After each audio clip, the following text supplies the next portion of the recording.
Venice, the lagoon city that's inspired a million swoons. Romantic, misunderstood, essential on Italian itineraries. A place completely and utterly unique in Europe. Sure, it's popular, but if you know where to look, you can still find corners of Venice to call your own. And that's what this episode of Rails, Ales, and Old Towns is all about. On the show, I'm joined by two women who love to share the local side of their city with travelers. Lucrezia Della Sala of Secret Venice Tours, and Elena Almansi of Row Venice. First up is my conversation with Lucrezia, where we talk about some of the most common mistakes people make when visiting Venice, which drink order will make you look like a local, the magic of Venice at night, and much more. Next up, Elena and I discuss one of the coolest activities a traveler can do in the city, taking lessons in traditional Venetian rowing. Without further ado, it's time to cross the lagoon and experience Venice. Mind the gap between the train and the platform. Let's welcome into Rails, Ales, and Old Towns, Lucrezia, tour guide and founder of Secret Venice Tours. Thank you, Scott. Hi, everyone. Thanks for taking the time to join me today. Thank you. So first and foremost, I would just like to ask you, what's it like getting to experience Venice every day? Well, it's a magical place where to live, honestly. There are pros and cons, of course. Nowadays, the city, as you can imagine, is pretty crowded because of tourism. That has become the most important income for the city. But on the other hand, I think it's the ideal place where to live.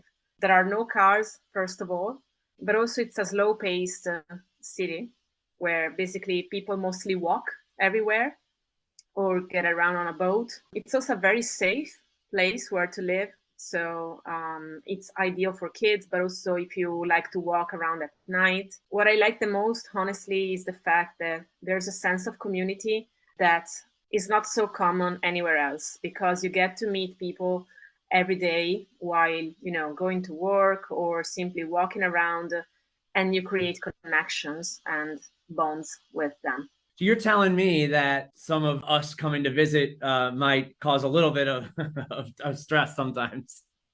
Well, I'm a tour guide. I only work thanks to tourism. So I'm totally okay with people coming to visit, and I love meeting people from all over the world. The thing is, sometimes there's a little bit of a lack of balance, because there are some times of the year when the city is packed, and it's hard even for tourists to enjoy it. Well, that's what we're going to talk about a little bit, how you can maximize and enjoy your experience there, because you can't not come to Venice. Yeah, exactly. There's a reason why all these other places are called the Venice of this and the Venice of that, Yeah. because there is only one Venice, and Absolutely. There's nothing else like it. It's really a unique place. Well, you want to tell us a little bit about yourself, and how you ended up with Secret Venice Tours? Yeah, I graduated in foreign languages and literature, so that's a little bit of my background. And then I specialized in economics of tourism and arts history. So I've always been passionate about traveling, foreign languages, and I always loved learning more about other cultures. After university, I ended up doing a few jobs that had nothing to do with my academic career. We've all done that. Yeah, I've learned that. But anyway, I ended up finding a job that I love, because it was just by chance I met a university mate of mine who had already started working as a tour guide. And we talked. He just told me how much he loved his job. And I started considering taking the exam to get my tour guide's license, because you need to be licensed. I basically passed the exam, quit the other job that I had, and focused this full time. And, later, basically, I decided that I wanted to be independent and be able to manage my time as I wanted. So I started Secret Venice Tours in 2018. It's been great, because despite the pandemic, that was a hard time. But anyway, feedbacks that came from people after the tours helped me to grow on a number of platforms. I use Instagram, I use Facebook, and Google, of course. So people can just pick me, and then we customize the experience together. we all want to go to Venice. We all aspire, typically European travelers. It's going to be one on our first trips to Europe. We want to go see Venice. But what are some mistakes that you would say that people make during their time in Venice? Well, for sure, the biggest mistake is to spend only one day in Venice, for example. I found that many people do that. They think because it's a small place, it's actually possible to visit it in one day only. And I totally disagree because, yes, it is a small island, but it's really dense in terms of things to see and things to do. And I think because it's a slow paced place, you really need time to feel the city, to enjoy the atmosphere. It's not only about museums, it's not only about monuments, but actually be there and just be present to, enjoy and creating connections with locals as well. Because locals are actually, the heart of the city, I would say. So I think you need at least a couple of nights to fully enjoy it. I definitely agree with that. Half of the fun in a European city is just being there, just sitting there, watching the world go by, enjoying the experience. That's just as enjoyable when you go home and you think back as going into that museum, and having a couple nights will give you a little more time to do that. Yeah. What's one thing about Venice that people don't know? I would say, they all know it's an island, of course. It's actually a cluster of islands. So that makes a lot of difference because it means that when in the past we had no bridges, almost no bridges, every little island was kind of independent. And that's what makes this place so special, because normally you have a main square in every Italian city and then other areas that are less important. While here, yes, we have St. Mark's Square, which is the city center, but then every little island had its own square. So you end up having a number of very important and beautiful areas which were kind of independent in the past. So you have to imagine the city not like a whole, but as a group of cities within the city. When you're talking about the islands here, you're not talking about these outlying places that you read about a lot, like Burano and Murano. You're speaking of the actual, what the people who don't live there like me would just call Venice. Exactly. The one that looks like a fish if you look at it from above. So it looks like a unique island on a map, but it's actually composed of 118 little islands. So you can tell the difference as you go between them? Yeah, definitely. Because, even today, although the city has changed a lot over the centuries, but you can see different types of architecture, different type of venues. There's a different vibe in some neighborhoods. So you could walk from the east to the west of Venice and find out a totally different atmosphere or type of city, let's say. When you're exploring the neighborhoods, which one would you say is your favorite for just hanging out? So let's say Canareggio, which is the northern part of Venice, is definitely the most popular one for locals because that's where they love to hang out at night. There are many bars, many local restaurants. So it's a very vibrant, let's say, area of the city. I also really like, though, Dorsoduro, which is the students' area in the south. And it's also known as the art district of Venice because there are some art galleries. So it's different from the rest of Venice. Is that near that Campo Santa Margherita? Exactly, yes. First time I was ever in Venice, I just like you read about, in the old days before really I was even looking up anything online, I just honestly just wandered from the place I was staying, which was right near the train station, and just wandered over to the left, came out, went to the left, just wandered over, and then it's like, oh, this is pretty scenic, and this is pretty nice. And then there was a pizza place, Il Volo, I believe. Yes, it's still there. Yep. And it's like, oh, well, I've got to get some pizza. And shockingly, they served me a pizza with French fries on it. Oh, yeah. That's pretty popular. And at the time, I was like, oh my gosh, like what is going on here? French fries on a pizza. But that was just a bit of misunderstanding of, naivety of me at the time, not realizing that like things change. People get creative with stuff. Nothing is always, it's never going to just always be traditional in Italy. I love the pizza there, by the way, and potato pizza is actually one of my favorites. So, yeah, good choice. Well done. And that was just an accident. Yeah, well, but that's how you end up finding the best venues or exploring the best areas. Just, get lost and go with the flow. It's so hard these days to not just walk around and look at your phone the whole time. And don't buy a SIM card, so you will have no service and no Google. Just walk around and get lost. Great. That sounds good. And the good thing is that sooner or later you will always find the Grand Canal, which is the main street of Venice, let's say. So it's not a big deal if you get lost. Sooner or later you will find your way back. So what are some specific food and drink things that you would say are unique to Venice? So one thing for sure are the cicchetti, that are basically the Venetian version of the Spanish tapas, we could say. So they are just small bites that people enjoy during the aperitivo, which is more or less like the happy hour. So usually most of the local bars have these cicchetti on the counter, and they are slices of bread with cheese and cold cuts on top, or maybe seafood. You usually grab a bunch of those during the aperitivo before going to dinner, or they can be a quick lunch if you are in a hurry, for example.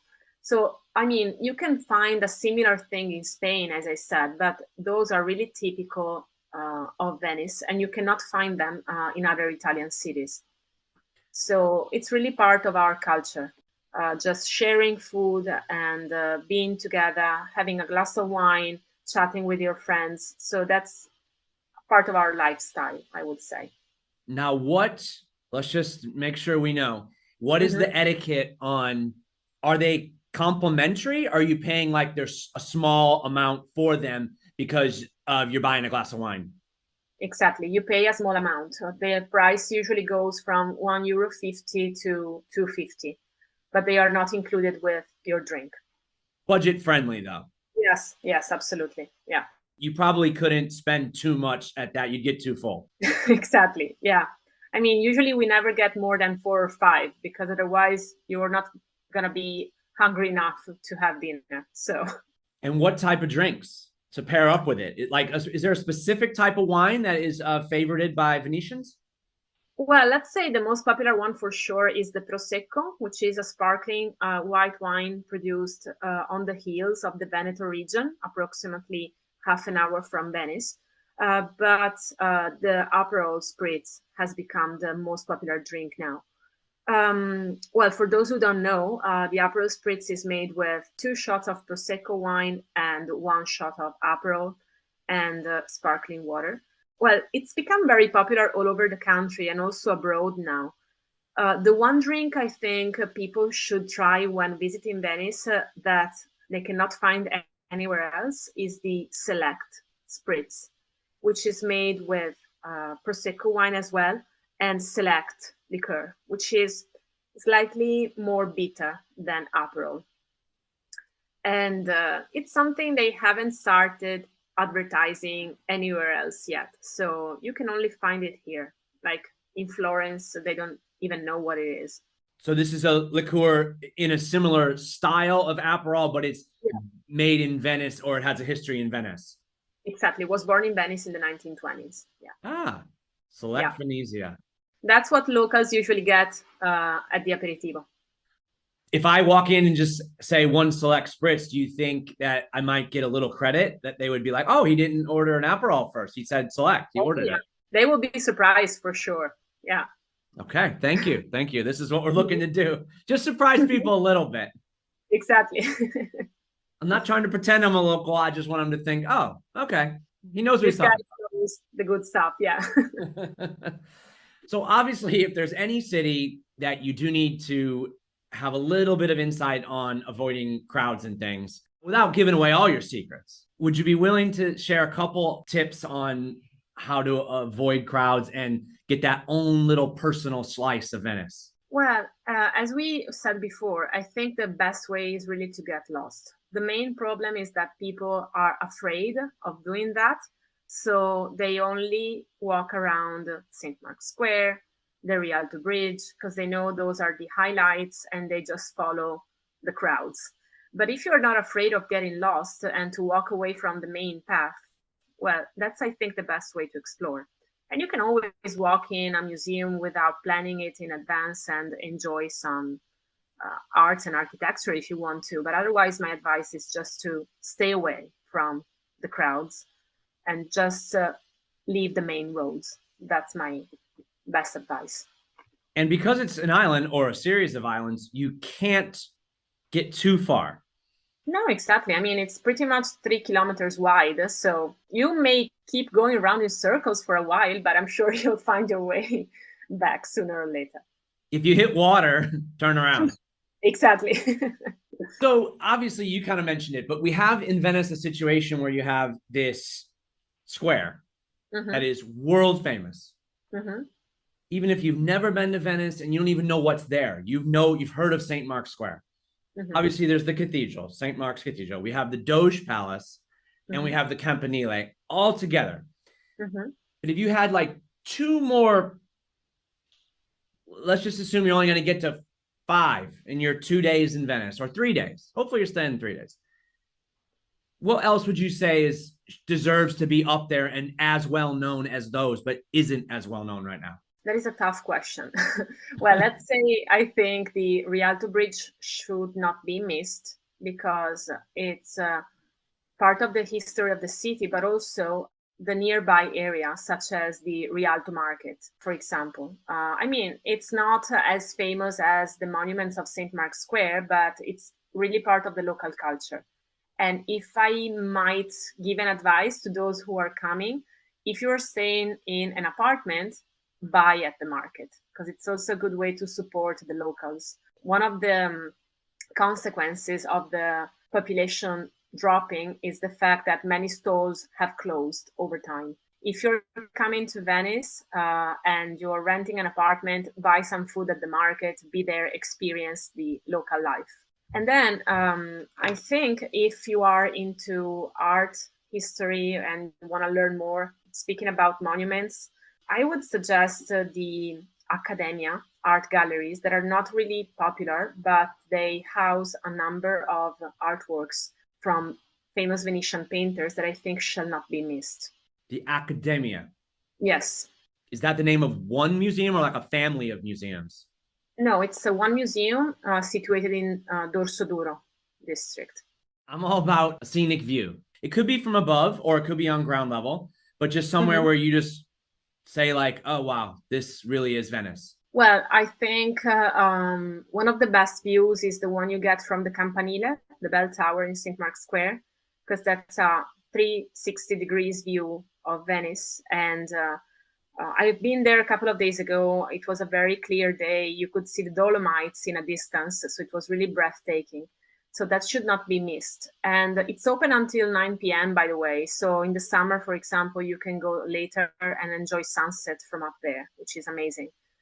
Otherwise, I think Dorso Duro, so the very end of the district of the island, that's a nice area to enjoy the view of the St. Mark's Basin and St. Mark's Square from a distance. And so you're just standing kind of, and you can look and see. Exactly. I was going to ask you, people from all over the world, you know, we're obviously really aware of the football in Europe and especially in Italy. Who is the team that locals would support? So there's the Venice Football Club, which actually was in the A-League a couple of years ago. I'm not a big football fan, but it was a big deal. So anyway, we do have a stadium in the city as well. It's in the east end of the island after St. Mark's Square. And so they usually play there. So it's possible for football fans to buy tickets and go watching the match at the Venetian Stadium. Well, that has to be a unique situation as far as stadiums. I mean, surely the stadium for this club is not like a big like San Siro or anything like that. No way. It's a small one, but still, I mean, it's usually packed with locals. And because they usually play on Saturday afternoon, you can definitely spot people who are going to the stadium, because they all wear the scarves with the colors of the local team. They sing heading over to the stadium, so you can definitely spot them. And what are the colors of the scarves? Green, black, and orange. What is the best time of year to visit Venice, would you say? So I would say this year it's been different because the peak season has been definitely longer than usual. But I would suggest people go during the winter time, so like November, December, February, because those are the slow months. So there's no people in town, and you can fully enjoy it. The weather is not bad; it's not too cold. So if you cover yourself well and put on a few layers, you will be fine. It never gets too cold, and you may get the chance to experience the fog in Venice, that sort of mist that actually, especially at night, provides a different type of atmosphere, and I think it's nice to experience that as well. So yeah, I mean, if you want to stay away from the crowds and avoid the busy months, avoid the summer, and just choose the winter instead. I couldn't agree with you more. The first time I was there was in early November, and it was really magical and quiet. And I can't imagine Venice not in winter myself, because it just seemed like it was dark the whole time I was there, practically, it felt like, but that only enhanced it. Surely Venice is more magical at night. Oh yeah, absolutely, yes. And it's really something you cannot explain. You have to be here. Doesn't matter if you've seen plenty of pictures or videos or movies. You have to be here to feel it. And at night, I think it's the best way. I can remember, just wandering around, getting lost, but then like you would just seemingly turn a corner and you would just see something like 8 gondolas just tied up, bobbing, the little splish splash of the water. Exactly. Those things you don't even notice them during the daylight when it's crowded. You just pass, you just walk by, and you don't even pay attention. While at night you can notice all those details that make a difference. The shadows, the lights, the street lighting, things like that. And because people usually ask me that, don't be afraid to walk around at night, because it's a safe place. And so even though some alleys can be a little dark, it's actually totally fine to walk around by yourself. So just go for it. Don't hesitate. All right, can you tell the listeners how they could follow along and get an inside peek? Because I'm following you on social media, and it's great to get an insight of Venice. But if they're heading to Venice anytime soon, how should we get in touch with you if we want to see your side of the city? Well, I have a website, which is www.secretvenicetour.com. You can find me there, or also on Instagram and Facebook, and the pages are called Secret Venice Tours. So you can text me or send me an email, and I'll be glad to share some tips or give you some recommendations. Or if you want to book a tour, I'll be happy to show you around. So. Thank you so much for taking your time today to talk to me. I'm really excited for my next trip, and you really helped me get even more excited for it. Thank you, Scott. Mind the gap between the train and the platform. This is. Another thing you have to do when in Venice is to get out on the water. The most famous ways to do this are to take a ride on a gondola or use the city's water buses called vaporettas. But now I'm joined by someone who is part of a group offering a completely unique experience, learning traditional Venetian rowing from locals while supporting a nonprofit organization doing good in the city. Please welcome Elena Almansi from Row Venice. Ciao. Ciao, Elena. How are you doing today?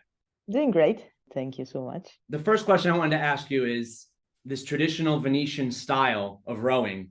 What is it? What is it? Yeah.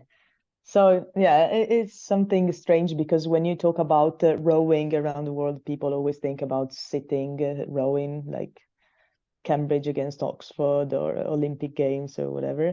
But we do kind of the same thing, but standing in the other side of the oar.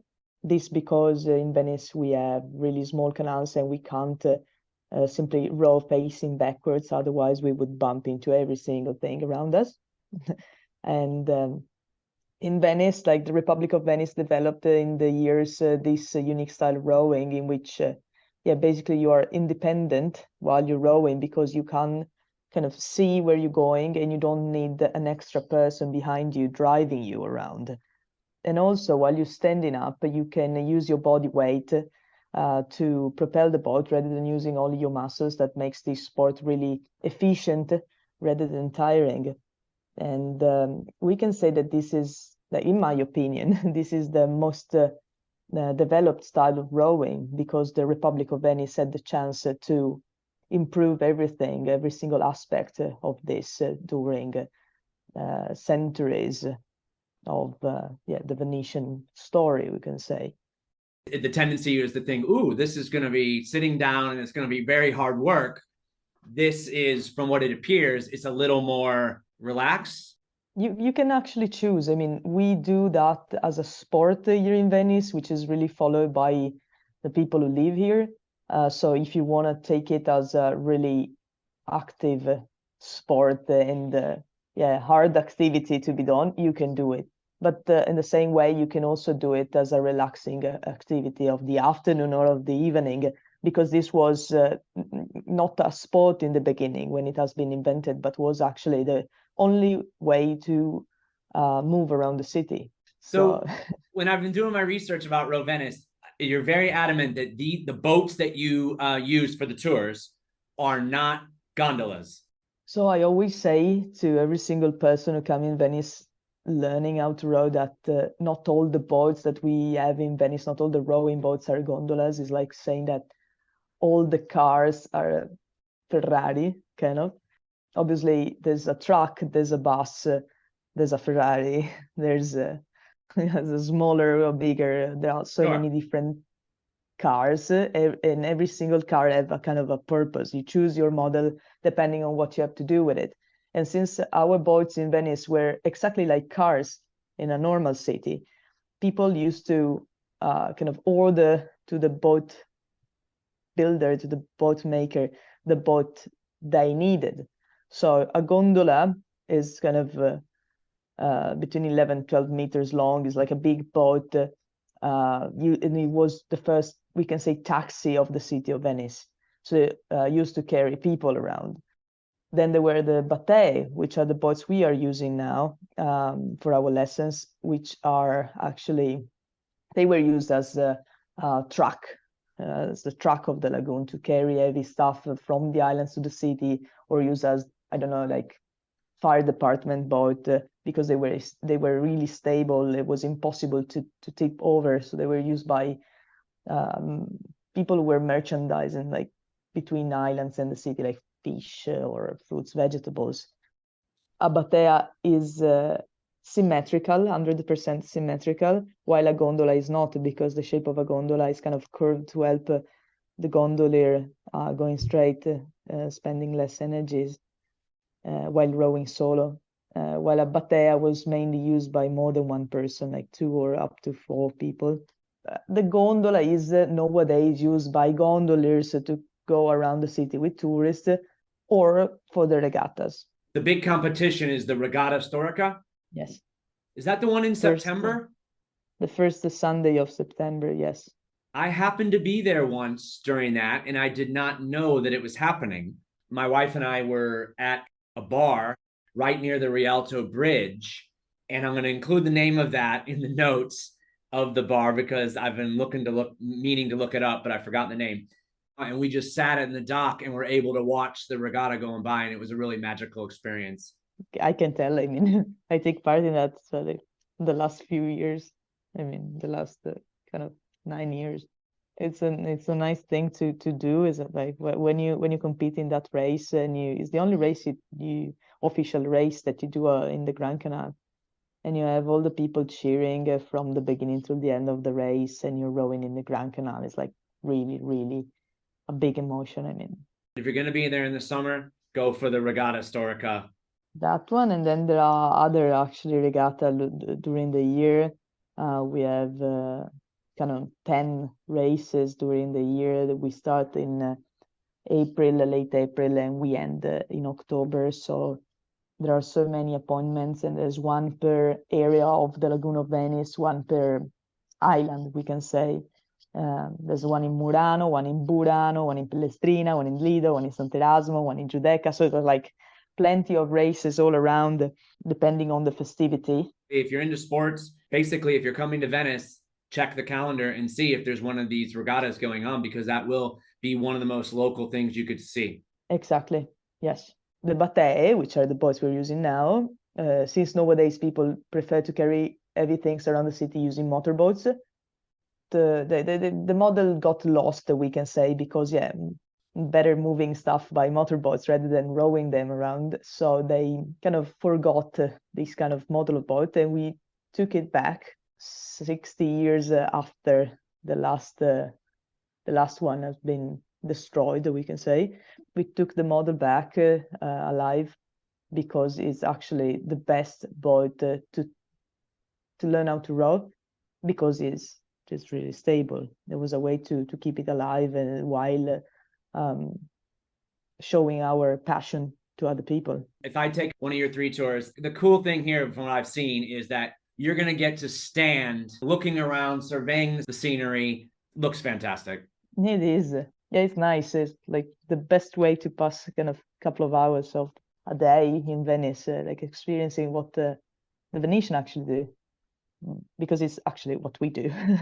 There couldn't really be that many more authentic local experiences. And yeah, you offer 3 different options. so we do these 3 things. Obviously, they are all of these are rowing lessons. Basic rowing lessons in about 90 minutes of rowing, in which obviously, yeah, you learn how to do it, going around some canals in Cannareggio area, which is the north side of the city in which we usually do our tours, because it's quieter. If the weather allows us to do that, we go also in the open lagoon, yeah, a bit farther from the city, when the weather is not bad, and when our students want to go out there. We go out there in the lagoon. This is our basic lesson. Then we have the Cicchetto row, actually combine a normal regular lesson with a couple of stops eating and drinking some typical Venetian food. And then the last one is the evening row in the Grand Canal, or the daily row in the Grand Canal on Sundays. We don't really go during the day in the Grand Canal in a working day, because it's full of working boats and can be really, really busy, and it's not really relaxing, because we want to do something relaxing and nice. The best hours in which we can do that is the evening or in the Sunday when there are no working boats around. You haven't created this organization to get rich. It's a nonprofit. What is the main kind of ethos behind it? We started this thing about 16 years ago. There was Jane, who was the founder of the association, and I joined there quite immediately. She's English enough, Australian. She came here in Venice 35 years ago, something like that. And it was kind of hard for her to learn how to row, because here is a really small community, we can say, even if we are a kind of a big city. The ones who know how to row, they are really, they keep the technique they know as a secret. They don't want to really to share their knowledge with the other people. The only way in which you can learn how to row here in Venice as Venetian is going out, do it by yourself. If you see somebody who's rowing, try to copy his technique by watching what he's doing. You can't ask really. And even if you ask, it's very hard to find somebody who know how to explain you what you should do. You just say, look at me, this is what you have to do. And it's like, yeah, okay, fine. So it can be even harder, especially like 30 years ago, if you were a woman and especially a foreigner. So what Jane said, okay, so I'm gonna learn by myself. I'm gonna teach foreigners how to do that, and I'm gonna raise money to pay for the boats. We had only one boat at the time, for the mooring, to maintain it as well, like painting and everything.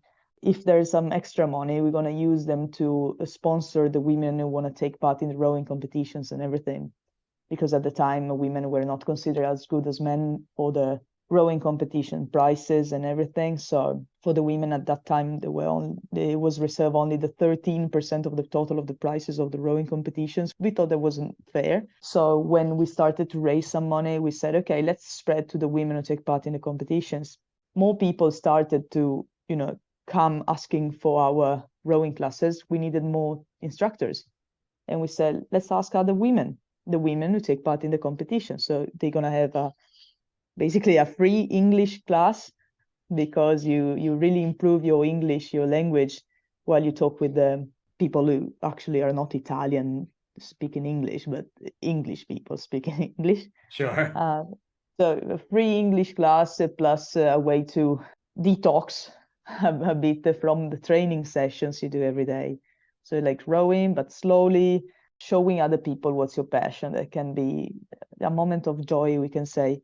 Also because people who are coming for our lessons are not coming because they have to. They come because they search online, they found activities, said this is what I want to do. Our thing is something that people choose to do. So it's a different kind of tourist, the one that we meet during our classes, which makes everything really more interesting, because they're not asking you sing a song for us. They're asking you, what's this, what's that, it's better. Now, we are the main sponsor so far of the women taking part in the competitions. We have been able to organize free rowing classes for all the students of the high schools of Venice during the winter time. The only free activity they could do, actually. And then we help some rowing clubs of the city organizing rowing races for beginners and stuff like that. Little things. I look forward to being one of the people on the boat. Is there anything else that you'd want people to know? I would like to suggest to people a bit of bigger thing about Venetian tourism. Try to check all the things you can do in Venice before coming here. Try to check the weather before coming here. I mean, not if it's raining or if it's not raining, but if it's August, it's going to be 40 degrees. So be prepared to that. Don't organize stuff at midday, because it could be dangerous. And people usually don't know that. Or when it's December, January, it's going to get really, really cold. So think about these two things, because sometimes we struggle in the summertime with lots of requests for noon lessons. And at noon in August, it's literally 40 degrees and 99% relative humidity and no breeze at all. So do you think people, just because Venice is so beautiful and it's so dreamlike, they just think that it's always perfect? It's only, I don't know, but lots of people who come doing our classes, they organize everything by themselves. There are some people coming through agencies, but people organizing everything by themselves, and don't underestimate the weather. I mean, the climate of the city, because I saw so many people dying around the city and saying, "Oh no, I can handle it." No, you can't handle this. If you don't know how to handle it, you cannot. So this is one recommendation I want to say. And another one can be everywhere you go, try to experience what local people do. It's not only about Venice, it's about everywhere in the world. Try to find what people actually do. Try to not to live in Venice as a tourist, but to live in Venice as a Venetian for one day, or try to live, I don't know, in Paris as a Paris person, or wherever. I mean, try to kind of be one of us for one day. Absolutely. Yeah. It's about a mix. You're going to be happy and you're going to feel better about your experience if you can get that local side of things wherever you travel. Exactly. Of course you do the touristy things. That's what I do when I go places. Everyone does that. But if you balance it, then you're going to be rewarded. Exactly. Mind the gap between the train and the platform. I hope you enjoyed the trip to Venice. And just as a reminder, I've put some information in the show notes on a few of the places discussed, including that great pizza spot on Campo Santa Margherita and the bar with the dock on the Grand Canal where I watched the Regatta Storica.